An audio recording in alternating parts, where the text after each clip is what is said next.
She was wearing the most beautiful wedding dress you have ever seen.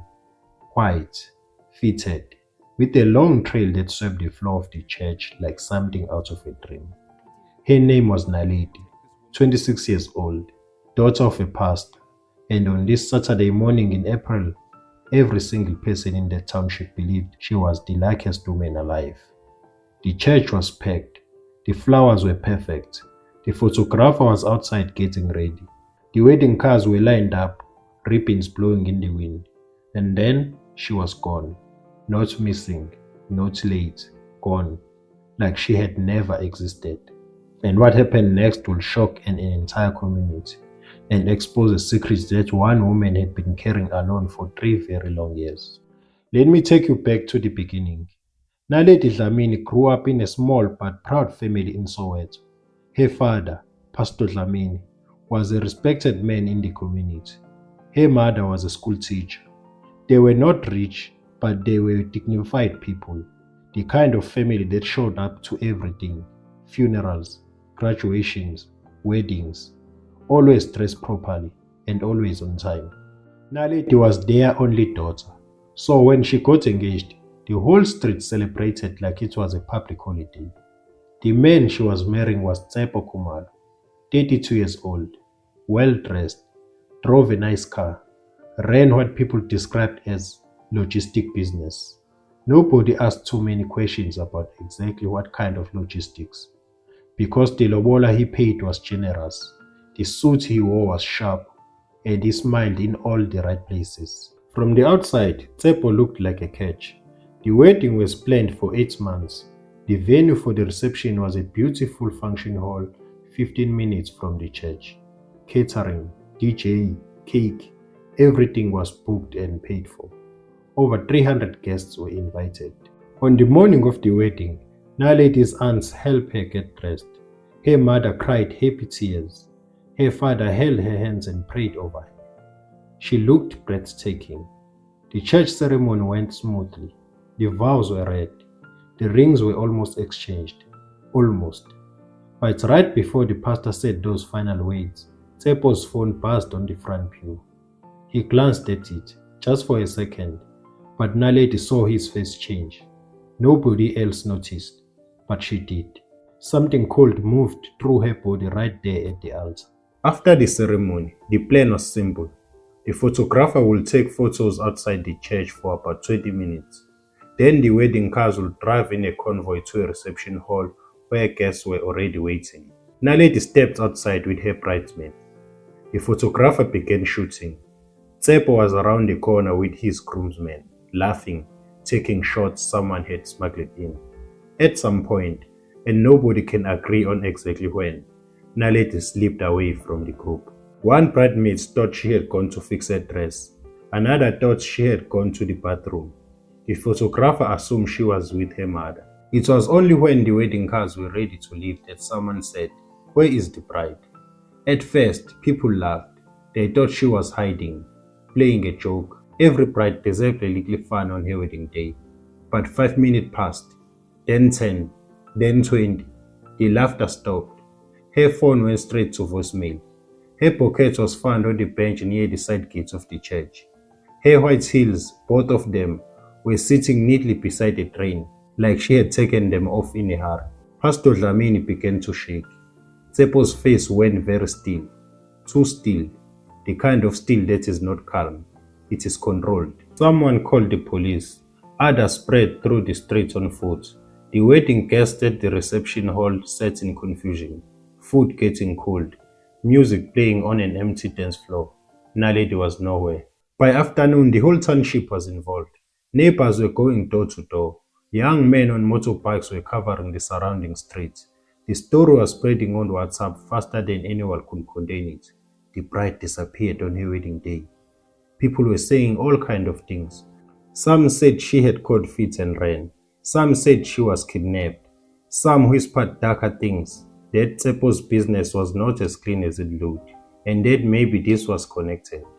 Sipho himself was at the church, pacing, making phone calls. But here is what people noticed later. He never cried, not once. He was agitated, yes. He was on his phone constantly, yes, but his eyes stayed dry the entire time. Pastor Dlamini sat on the church steps with his head in his hands. His wife stood beside him, holding herself together for his sake, while quietly falling apart inside. The police took a statement and said they will need to wait 24 hours before filing a missing person report. It was a rule that frustrated everyone there. Hours passed. Then, at around 6 o'clock in the evening, something happened. A message came through to Pastor Dlamini's phone. Not from Naledi's number, from an unknown number. It says only this: your daughter is safe. She is with me. Do not let Sipho into your house tonight. I will explain everything tomorrow. Please trust me. The pastor stared at that message for a long time, and then a second message came through with a name. The name was Mama Grace, Sipho's own mother. Now let me tell you about Grace Kumalo. Most people in that community knew her as a quiet woman, polite, church-going. She had raised Sipho alone after his father left when Sipho was 9 years old. She had worked 2 jobs to put him through school. She loved her son. Anyone could see that. But what most people did not know was that Mama Grace had been watching Naledi very carefully for the past 3 years. It started at a family dinner, not long after Sipho and Naledi got engaged. Mama Grace had noticed something small, the way Naledi flinched when Sipho raised his voice over a small argument about directions. Just a flinch, a tiny thing. But a mother who had known fear recognizes fear in another woman's body. She started paying attention. She noticed that Naledi always wore long sleeves, even in summer. She noticed that Naledi never disagreed with Sipho in front of people. She noticed that Naledi's friends seemed to slowly disappear from her life one by one, because Sipho has decided, for various reasons, that he did not like them. Mama Grace tried to talk to Sipho once. He told her she was imagining things and to stay in her lane. She tried to speak to Naledi privately. Once, at a family bride, Naledi smiled and said everything was fine, but her eyes said something completely different. Mama Grace could not go to the pastor. She had no proof, on instinct. She could not go to the police. Naledi had said nothing. She was trapped. So she made a decision. She built a quiet and careful friendship with Naledi. Over months, they would speak privately. Slowly, Naledi began to trust her, and slowly the truth came out. Sipho had been violent behind closed doors, not always, but enough. And his logistic business involved people that made Naledi genuinely afraid for her life if she tried to leave him properly. She felt trapped.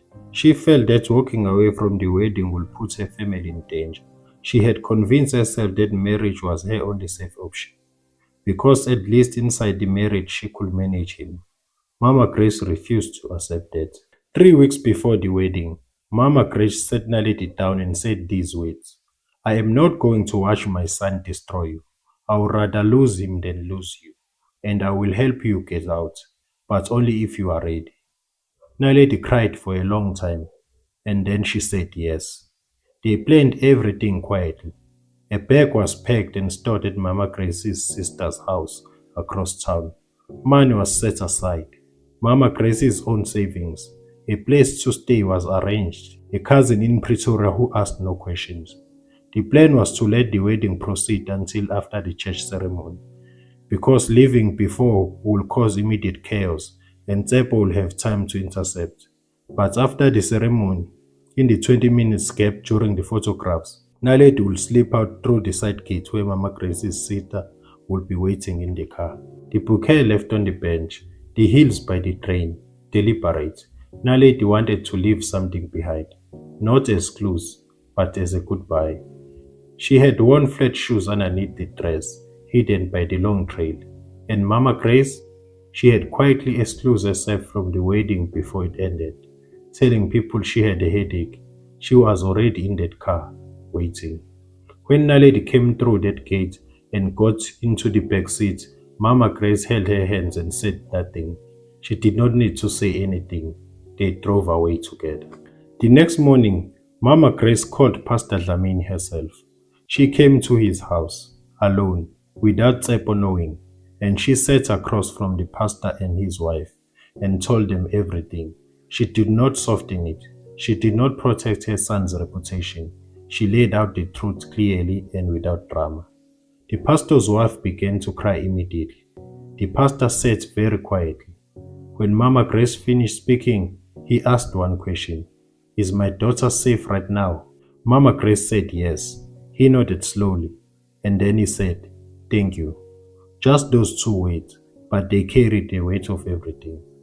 Naledi called her parents that afternoon. It was a hard conversation, full of tears and relief, and some anger and a lot of love. Her mother kept saying, "I knew something was wrong. I knew it. Why didn't you tell me?" And Naledi kept saying, "I was trying to protect you." That is what abuse does to people. It makes them protect their abuser, even from their own parents. As for Tsepo, when the full picture came out, people in the township reacted the way communities do, loudly. The whispers about his business were now spoken openly. Former friends kept their distance. Some of the men who had been his groomsmen the day before stopped answering his calls. He tried to contact Naledi. She did not respond. He tried to confront his mother. She told him calmly that she loved him, but she would not apologize for what she had done.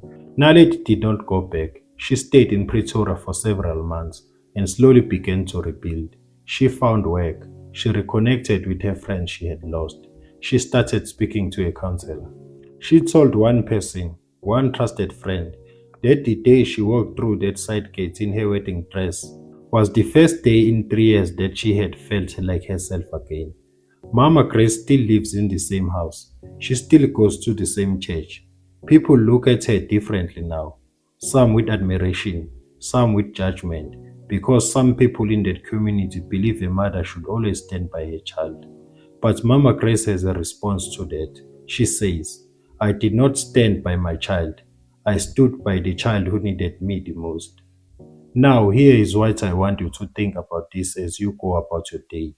How many Naledis are sitting at family gatherings right now, smiling for photographs, while something inside them is quietly breaking? How many of us have seen the flinch and looked away? Mama Grace was not a superhero. She was just a woman who chose to see what was right in front of her, and then chose not to pretend she hadn't. Sometimes the most powerful thing a person can do is simply refuse to look away. If this story moved you, share it with someone who needs to hear it. And if you know a lady in your life, be someone's Mama Grace. Thank you.